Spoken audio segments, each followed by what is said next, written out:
Muito bem, dando sequência à nossa aulinha dessa semana sobre nomeação, agora nomeação estruturada. Vocês vão perceber que nesse capítulo, né, a gente saltou alguns pontos que eu entendo que não são tão importantes assim, mas podem ficar tranquilos que para nossa provinha eu vou deixar tudo bem especificado, os tópicos do livro, para que vocês possam se orientar melhor. O que viria a ser a nomeação estruturada? Toda essa nomeação que a gente vinha falando do início da aula para cá, a gente estávamos referenciando ao que a gente chama de nome simples, né?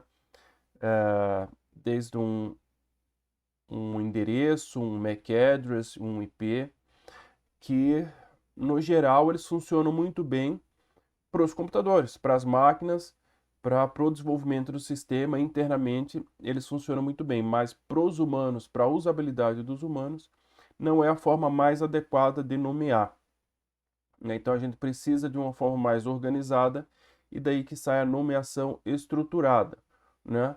E aí também devido ao fato dessa necessidade da nomeação estruturada não só para os humanos, né, mas para a organização de toda a rede, de todo o sistema computacional. A gente já viu as vantagens da nomeação, não é só para o humano, mas também. é, Aí a gente vai recair, obviamente, no ponto final desse assunto, que é a resolução de nomes, né? Que é quando a gente vai chegar ao sistema distribuído, a um dos sistemas distribuídos mais famosos e, por coincidência ou não, está relacionado à resolução de nome, que é o DNS. Mas isso fica para a aula da semana que vem. Então, a nomeação estruturada ela é um composto de vários nomes simples, facilitando assim a leitura para nós humanos, né? Lembrando que, conforme foi dito no início da aula, praticamente toda entidade do mundo computacional que a gente se relaciona é referenciado por um nome, né? Desde um computador, um servidor, um serviço, um objeto, um usuário, um arquivo, tudo é voltado a nome. Então, daí reforça-se a importância da nomeação e consequente resolução. Nomeação de arquivos e nomeação de hosts, né, de hospedeiros na internet. Eu geralmente coloco o português ou o inglês porque no livro vocês vão encontrar português. Se eu colocar só host, que é o normal da gente, né, todo mundo entenderia, pode ser que quando encontrasse hospedeiro no livro achasse estranho, tá? Então, quando eu coloco a tradução, é mais nesse sentido, porque o livro traduz. Isso é muito tradutor para tradutor, né? Você encontra livros na área técnica que se traduz muito pouco, que eu acho que é o mais normal. Outros que traduzem bastante. Isso vai muito de país para país. Tem país como Portugal que traduz praticamente 100% das palavras, né? Chegar a traduzir o mouse para rato é um clássico. Então, só para facilitar um pouco para vocês também. Então, nomeação de arquivo de hosts, né, de computadores na internet seguem essa abordagem da nomeação estruturada. Essa nomeação ela é organizada no que a gente chama de espaço de nomes e estruturada na forma ou representada na forma de um gráfico dirigido que lembra muito uma árvore, né? Eu imagino que vocês tenham visto árvore em estrutura de dados. Acredito que sim. Às vezes, em alguns cursos fica para uma estrutura de dados 2, que não é o caso do nosso curso ter a disciplina. Então agora eu fico na dúvida se vocês viram a árvore ou não, mas acredito que sim. Então, essa estrutura, da forma que esses nomes são organizados, é muito parecido com uma árvore, né? Um gráfico dirigido porque tem os sentidos para o funcionamento dele. E tudo organizado no que a gente chama de espaço de nomes. Esse espaço de nome é um espaço é, seria um conjunto ali fechado para um determinado contexto, né? Seja para um contexto de uma aplicação, seja para o contexto do computador, né? Seja para um contexto de todo um sistema distribuído, né? É um mundo ali onde os nomes são conhecidos internamente, mas não externamente. Um pouco abstrato, mas na sequência vai ficar um pouco mais claro para vocês. Então, esse gráfico, né, entendendo aí como árvore também, no livro nem fala muito em árvore, mas até pelos termos utilizados, né, de nós, e a forma visual dele, para mim, lembra muito árvore de estrutura de dados. Então, esse gráfico ele possui dois tipos de nós, né?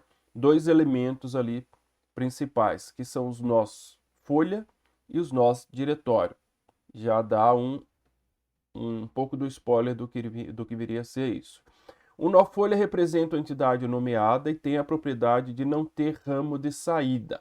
Então, o nó folha ele seria o nó final. Então imagine uma árvore, vocês estão me vendo aqui, né?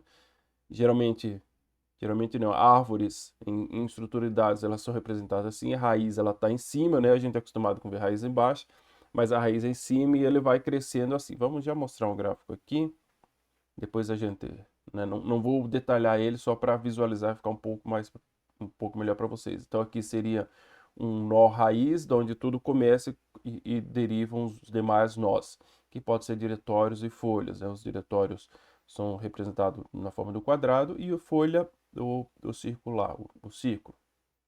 Então aqui seria esse gráfico dirigido, né? Setinhas apontando o sentido e esses nós folha e nós diretório. Então, nó folha, percebam que ele é sempre um ponto final da estrutura, né? Ele tem entrada, mas não tem saída, tá? Esse aqui tem duas entradas, a gente vai ver que é um tipo específico, mas ele só tem entrada e não tem saída. Esse é o nó folha. Geralmente armazena informações sobre a entidade que está representando, por exemplo, seu endereço, de modo que um cliente possa acessá-lo. Também pode armazenar o estado dessa entidade, como o caso do sistema de arquivo, no qual a folha realmente contém o arquivo contemplado, ou contém o arquivo completo, perdão, que está representando. Então, essa estrutura de espaço de nomes, esse gráfico, ela não necessariamente é utilizada só para sistema de arquivos, que vai ser o exemplo que a gente vai ilustrar ao longo dessa aula, né? Mas a gente pode pensar nessa mesma estrutura para servidores e para outras aplicações.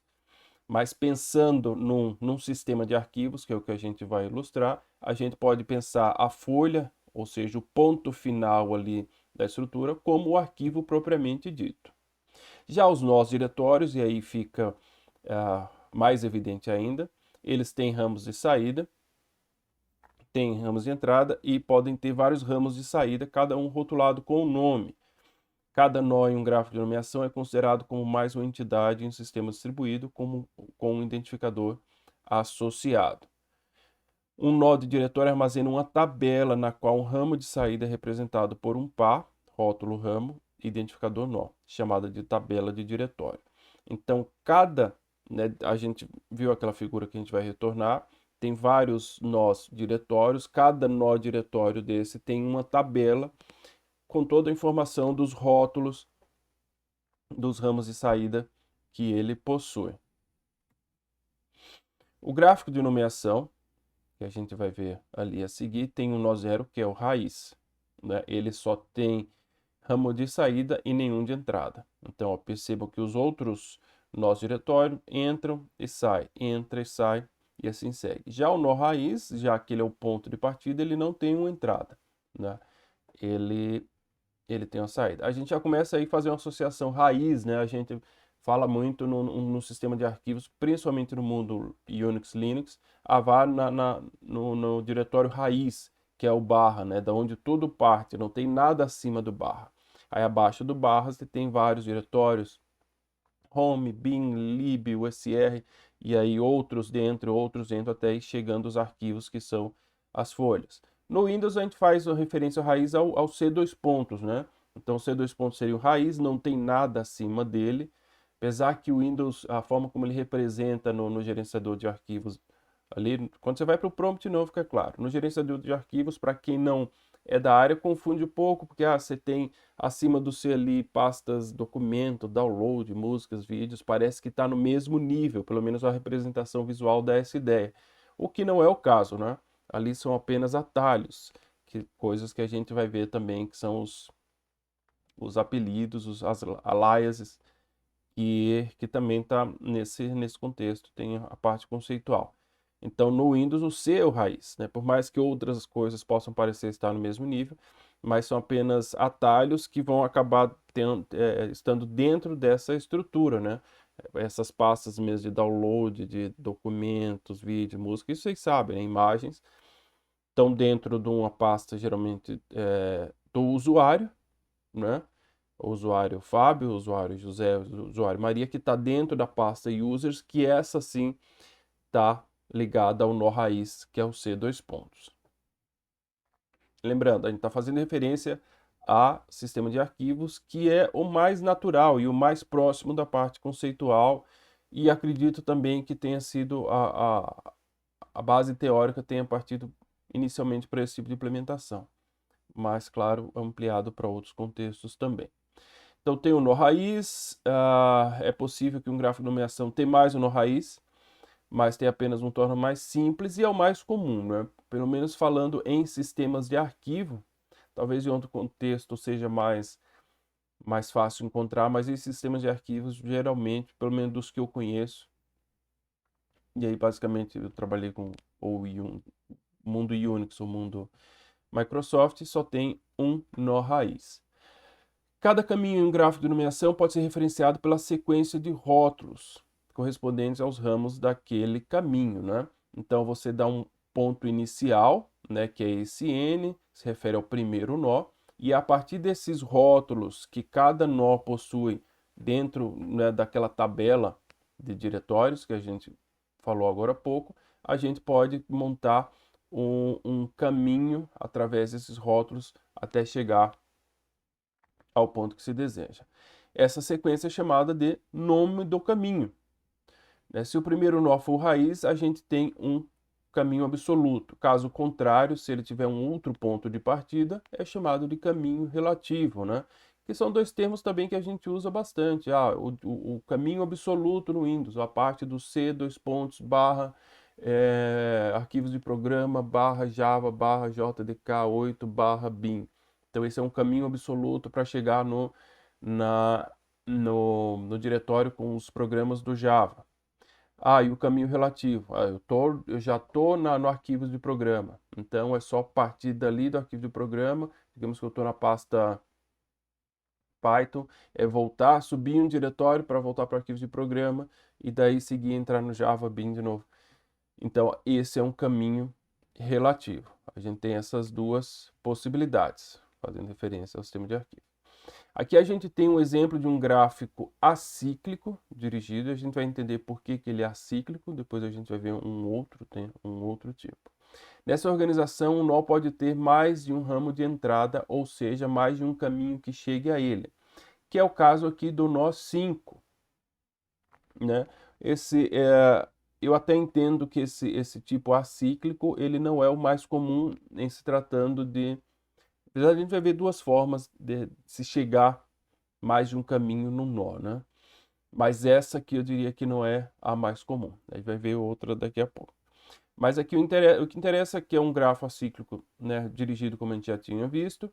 Por que acíclico? Porque um nó ele permite mais de uma entrada, que é o caso do N5. Ele tem um caminho possível, né, através do rótulo keys de chave, né, não da banda ou de beijo. Ou tem um outro caminho possível, né, partindo do N0, vindo para o N1, para o N4 e daí para o N5. E aí a gente tem a sequência de rótulos, como foi falado aqui, criando o nome do caminho absoluto, que é o rótulo Home, o rótulo Steam e o rótulo Keys. Que aí, convencionalmente, a gente vai ver aqui no próximo slide, para o caso do sistema de arquivos, ao invés da gente representar dessa forma aqui em cima, que é o N0, que seria o ponto de partida, né? O nó de partida, dois pontos, e entre menor e maior separado por vírgula todos os rótulos, a gente faz essa representação separado por barra, né? Até chegar no caminho que se deseja. Da mesma forma, exatamente, a gente usa na internet, né? Não só na web, mas na internet geral, seja www, o FTP, o SMTP, o NFS que a gente vai ver. Qualquer protocolo da internet, a gente faz a separação dos nomes, ao invés de barra, que é o caractere especial do sistema de arquivo, ou contra barra, no caso do Windows, né? Nunca entendi muito bem, mas enfim. Na web a gente utiliza o ponto, mas a lógica é a mesma. No caso web, a gente tem ainda tem outros separadores, né? O barra é utilizado, mas o barra, na verdade, uma referência ao sistema de arquivo, né? Porque daqui do domínio, né, do servidor para frente, nada mais é do que uma referência ao sistema de arquivos do servidor. Mais para frente também a gente vai chegar no DNS na próxima aula. Então, só retomando aqui, ao invés de fazer essa representação, no caso do sistema de arquivo, a gente pode fazer essa representação por barra. Então, novamente, a gente tem os nós diretórios com entradas e saídas menos o nó raiz, né? E a gente tem os nó folha aqui, o N2 e o N3, esses dois que não estão numerados, né? Mais uma vez, em inglês que eu pego do livro oficial. Aqui, ó, nó folha, nó diretório. E aqui a tabela de diretório, né? Cada nó diretório tem a sua. Então, qual a informação que ele tem? O rótulo que vai levar, ou né, os nós de saída e o rótulo que leva eles. Por exemplo, quem leva do N1 para N2 é o ELK. Quem leva de N1 para N3 é o MAX. E quem leva de N1 para N4 é o STEAM. Então, o N4 aqui teria uma tabela de diretório também com 3 elementos, né? Um levando aqui, que acabou não nomeado com .procmail, um outro aqui também não nomeado, seria o N6 e o N7, né? Que seria o Mbox, Mailbox, e o terceiro para levar o N5, que seria o KISS. Tá? Então, essa é a forma que os nossos sistemas de arquivo são organizados. Isso aqui a gente já falou, né? A descrição se aproxima muito do que é implementar sistema de arquivos, a gente já vem fazendo essa referência, separados por barra no mundo Unix, no mundo Mac eu acho que é barra também, em outros derivados do Unix, os BSD e etc. Também tudo barra, mainframe não lembro, nem lembro como é a estrutura de arquivo, só no Windows que é contra barra. E na internet usa-se o ponto, o separador. Então, uma vez que a gente percebeu essa necessidade de organizar, né, as nossas entidades em um sistema local e principalmente num sistema distribuídos através da nomeação, e aí a gente percebeu que uma nomeação simples não é suficiente, né? A gente precisa partir para uma nomeação estruturada, organizada. E essa organização se dá através de um espaço de nomes com seus elementos representados graficamente por um gráfico dirigido, barra árvore, né? Essa árvore eu estou insistindo. A gente precisa agora, beleza, está construído, está bonito, está organizado, ficou fácil de entender, funciona, que é uma beleza. Mas a gente precisa agora trabalhar no caminho inverso, né? Que é na resolução de nomes. Espaços de nome oferecem um mecanismo conveniente para armazenar e recuperar informações sobre entidades por meio de nome. Perfeito, acabei de falar isso e ninguém discorda, acredito, né? Tá todo mundo em silêncio. De modo mais geral, dado o nome do caminho, deve ser possível consultar qualquer informação armazenada no nó referenciado por aquele nome. O processo de busca de um nome é denominado resolução de nomes. E aí a gente tem vários serviços de resolução de nome, né? Desde uns mais específicos, como já citei, e já é nosso conhecido lá no RMI Registry, não deixa de ser um exemplo de um serviço de resolução do nome. Há um dos mais famosos, se não o mais, o DNS. Mas o DNS a gente precisa de uma aula, ou a gente vai falar na próxima, deixar uma aula específica para DNS e para LDAP, né? São dois grandes sistemas aí do nosso mundo computacional que precisam de uma aula própria para eles. Então a gente chega ao ponto final da aula, falando sobre ligação e montagem. Primeiro falar do que eu citei agora há pouco, que são os apelidos, né? Apelido parece um negócio meio bobo, né? Até meio pejorativo, mas não é o caso. Muito pelo contrário, é extremamente utilizado em sistemas de arquivo. Mais uma vez parece que eu pego no pé do Windows, né? Às vezes eu pego, mas no Windows a gente não vê muito, para mim não é muito claro, né? O que a gente vê é os atalhos ali os atalhos na área de trabalho, parece, talvez esses atalhos ali para as pastas principais dos usuários. mas no mundo Unix é bem utilizado, tá? Estritamente relacionada à resolução de nome está a utilização de apelidos, né?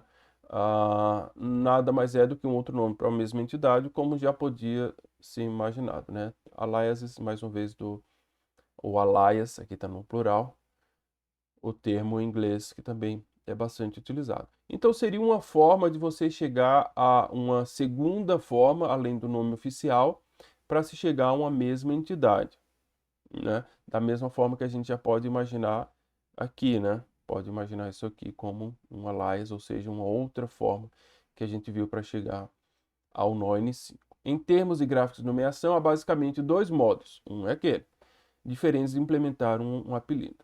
A primeira forma é simplesmente permitir que vários nomes e caminhos absolutos referenciem o mesmo nó. Aquele exemplo. É o caso do nó N5 do gráfico anterior, que pode ser referenciado por dois nomes, o barra keys e o barra home steam keys, né? Aqui ele chegou só pelo barra keys e aqui pelo home steam keys, como a gente já havia visto. Esse tipo de alias, de apelido ou de ligação, é chamado como de ponteiro estrito. E aí a gente tem também a possibilidade de um ponteiro simbólico. Aqui são dois caminhos reais, tá? A gente tem dois caminhos de fato existentes na estrutura. Já o caminho simbólico ele é um pouquinho diferente. Ela é representada por um nó folha que, ao invés de armazenar o endereço ou o estado daquela entidade, o nó armazena o nome do caminho absoluto. Que eu entendo, na verdade eu vou até confirmar, mas no sistema Unix é dessa forma que é implementado, né? Você cria um alias, né? Que no mundo Windows ficou muito conhecido como atalho, mas você cria um alias, que na verdade é um ponteiro simbólico. Ele só armazena ali o, o caminho pro diretório, né? Pro nó oficial. Então aqui a gente tem aqui a joia, né? A gente tem no N5 o caminho absoluto, seria o caminho real. E no N6, agora ele nomeou, né? Na verdade, foi criado um justamente para armazenar. No N6, a gente tem nada mais, nada menos do que esse caminho armazenado, né? No Linux, a gente cria como um link, ele chama, né? Será um ln-s, eu acho. Faz tempo que não crio também. E aí você põe o caminho absoluto e aonde ele vai ficar armazenado, né? O novo nó onde vai ficar armazenado, e ele cria esse link. Então são duas formas de você chegar. Então aqui você tem realmente dois caminhos, aqui você tem só um, e o outro caminho, o alias, ele armazena esse caminho absoluto. Então esse é o ponteiro simbólico. Até então falamos de resolução de nome ocorrendo dentro de um único espaço de nome, né? Que é aquele contexto fechado de um sistema de arquivos de um computador, de um sistema de arquivos distribuído, né? De um serviço de nome web, da internet. Então, considerando o mesmo espaço de nome. No entanto, a resolução também pode ser usada para fundir diferentes espaços de nomes de maneira transparente, o que é muito bom. Em termos de modelo de nomeação, um sistema de arquivos montado corresponde a deixar que um nó de diretório armazene. Olha, a gente tem um nó do diretório, imagine qualquer um daqueles nós, armazenando o identificador de um nó de diretório de um espaço de nomes diferente, ou de um espaço de nome externo. Então, é como se a gente tivesse uma estrutura como essa, e algum desses pontos aqui, né, ao invés de armazenar um arquivo ou apontar para um próximo nó diretório, a gente ter montado, né, a gente ter linkado um espaço de nome externo, ou diferente, né, não pertencente a esse aqui. Aí a gente tem dois conceitos que, né, cuidar para a gente não confundir. O nó diretório que armazena o identificador do nó é chamado de ponto de montar.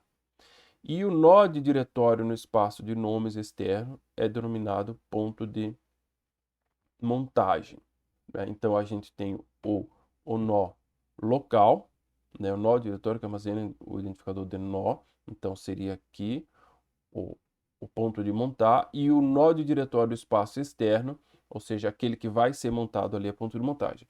É que quem já trabalhou com isso, e mais uma vez, eu falo muito do Linux porque é o que eu uso, e no Linux isso é tudo mais evidente, né?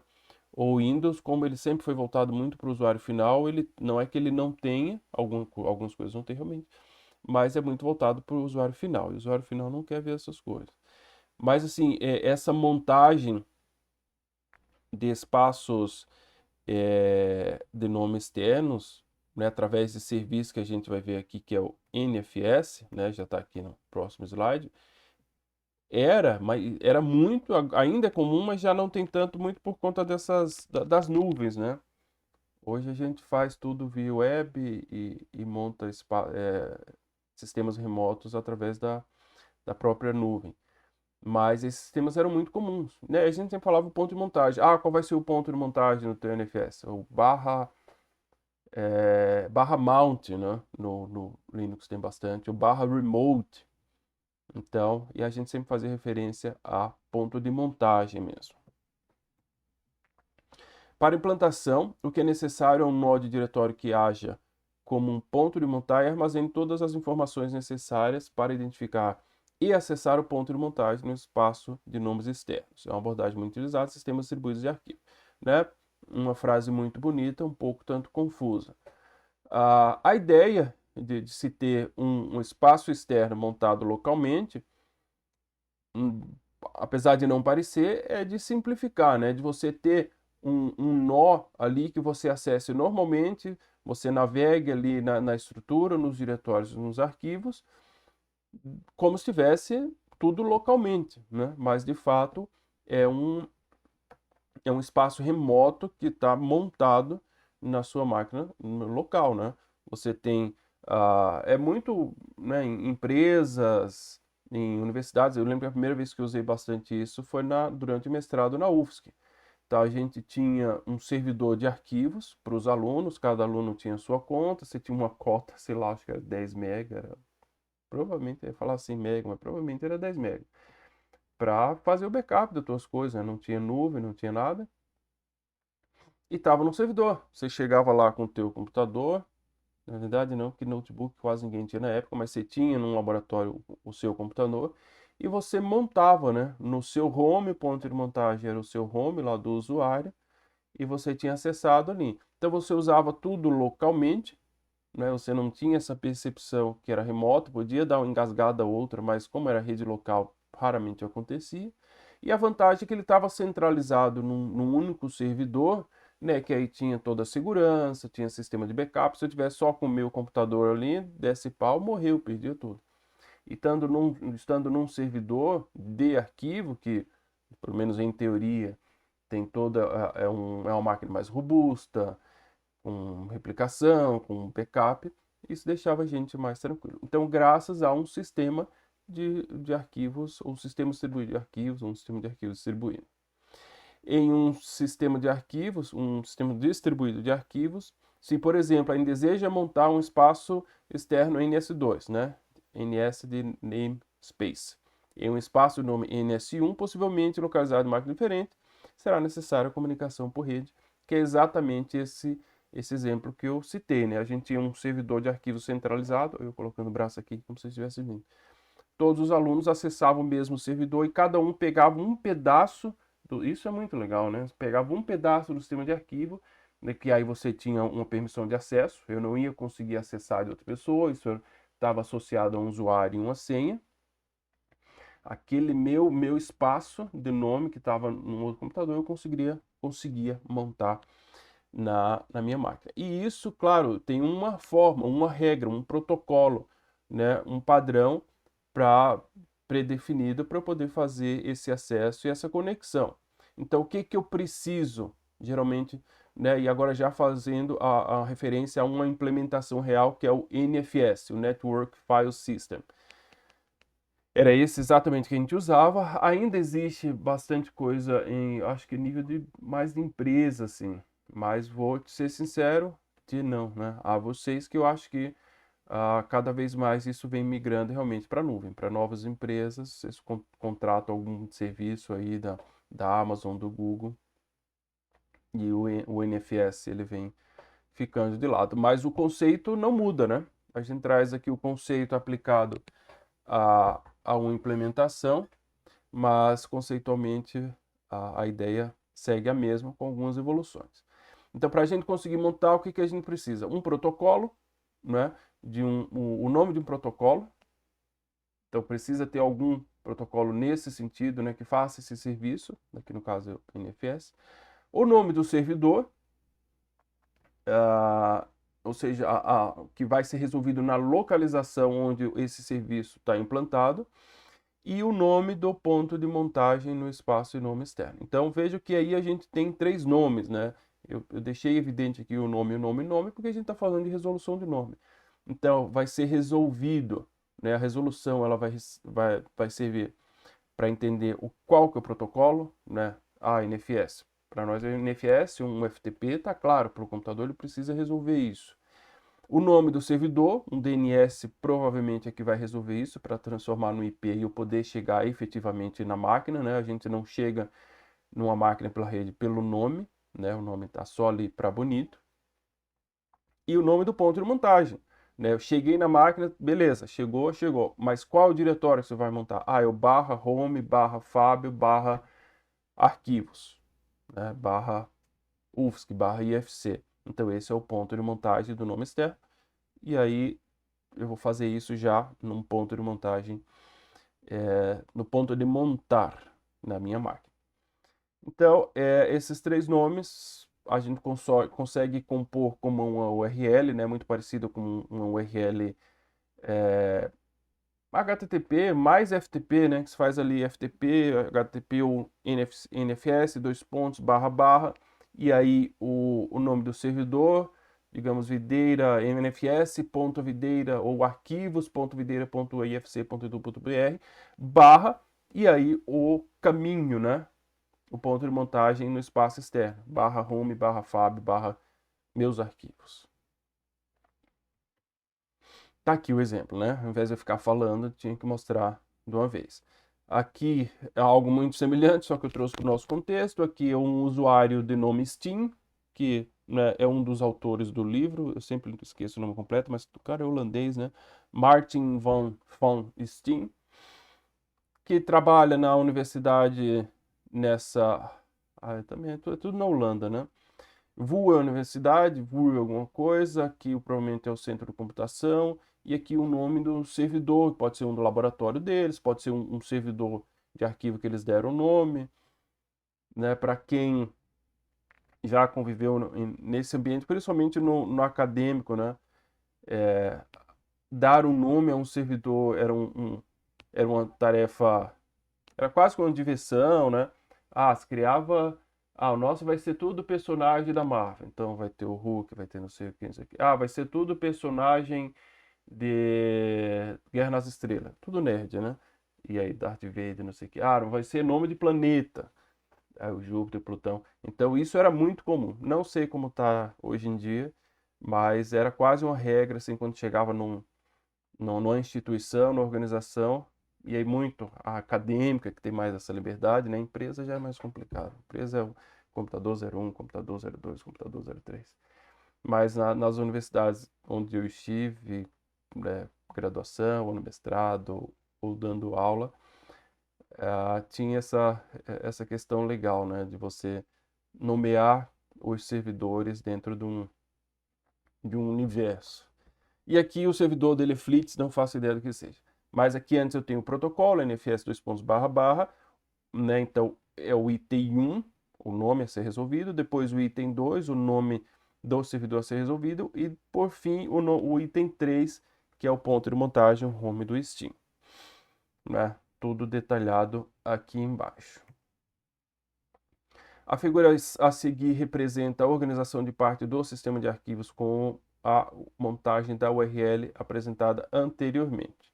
tá? Então aqui graficamente como é que a coisa funciona, mas imagino que vocês já tenham em mente. O diretório /remote foi criado para incluir pontos de montagem para espaços de nomes externos. Então aqui é a máquina, name-serve máquina do Steam, isso aqui, claro, é a máquina do Steam, a máquina A. Então ele criou uma pasta remote, né, que eu até falei que é meio padrão, remote ou mount, para mim mais comum era mount, e é aqui que ele quer acessar os arquivos dele que estão numa outra máquina, nessa máquina B. Então veja que aqui eu tenho outra estrutura, os dois eu tenho um nó raiz único, sem entrada, né, um N0, digamos. Aqui eu tenho meu diretório keys, é aquela mesma estrutura que a gente viu na outra figura, e aqui ele tem o remote, que ele põe esses arquivos de acesso remoto. E aí nesse ponto aqui, ele criou um diretório chamado VU, né? Vamos dizer, olha, aqui vão estar os arquivos da minha universidade, de repente ele trabalha em outra universidade, ou ele trabalha no FC, vai ter uma pasta FC que ele monte aqui, né? Ou vai ter uma pasta do Google Drive que ele monte aqui. Essa aqui vão ser minhas coisas da VU, e ela está associada a essa URL. Ou seja, aqui é o meu ponto de montar. E como é que ele vai ser montado? Através dessa URL, ou seja, através do protocolo NFS, acessando esse servidor e buscando esse espaço de nome externo. Então ele vai através da rede chegar a esse servidor, que está chamado aqui como Machine B, lembrando a figura do livro, né? Chegou ao servidor, então entendeu que NFS foi pela rede, chegou ao servidor, chegou, agora vamos localizar o ponto de montagem, né, que está aqui. Ele deu um caminho absoluto, aqui eu até acho que poderia ter a outra barra, agora fiquei na dúvida, mas eu acho que poderia ter outra barra, para indicar que ele vai para o raiz, né, caminho absoluto, home, Steam, beleza, é o Steam, então ele monta aqui. Ele poderia, né, descer quantos níveis de diretório ele quisesse e montar. Eu só quero montar o meu home Steam mbox, meu arquivo do mailbox. Então monta aqui. Ele preferiu montar todo o diretório dele. Tá, deixa eu ver se eu deixei passar alguma coisa. Então, como acessar arquivo mbox? Tá tudo que foi falado aqui. Através do remote VU, que é esse aqui, ele consegue acessar um diretório remoto que foi montado a partir disso aqui. Então, a partir do momento que está montado, ele consegue navegar aqui, né, com os comandinhos CD ou através de uma interface gráfica exatamente igual como se isso fosse localmente, né? Então, isso aqui é interessante. Até esse ponto em que esse estágio, né, não vou falar ponto para não confundir. Até esse estágio em que a montagem está sendo feita, beleza, é uma coisa. E isso aí você configura, né? Tem um arquivo de configuração do NFS, você não precisa iniciar alguma coisa ali toda vez que vai entrar no computador. Não, você configura no arquivo, ele ao iniciar o computador, ele já faz essa conexão, já monta, e aquilo já está transparente para você. Aparece como uma pasta local e você acessa os arquivos remotos como se tivesse localmente. Tá joia, gente? Então a gente encerra a nossa aulinha 9 com este assunto. Não terminamos a nomeação, né? Fica aí as implementações para a próxima aula, que é o DNS e o LDAP, que aí, né, são coisas mais práticas.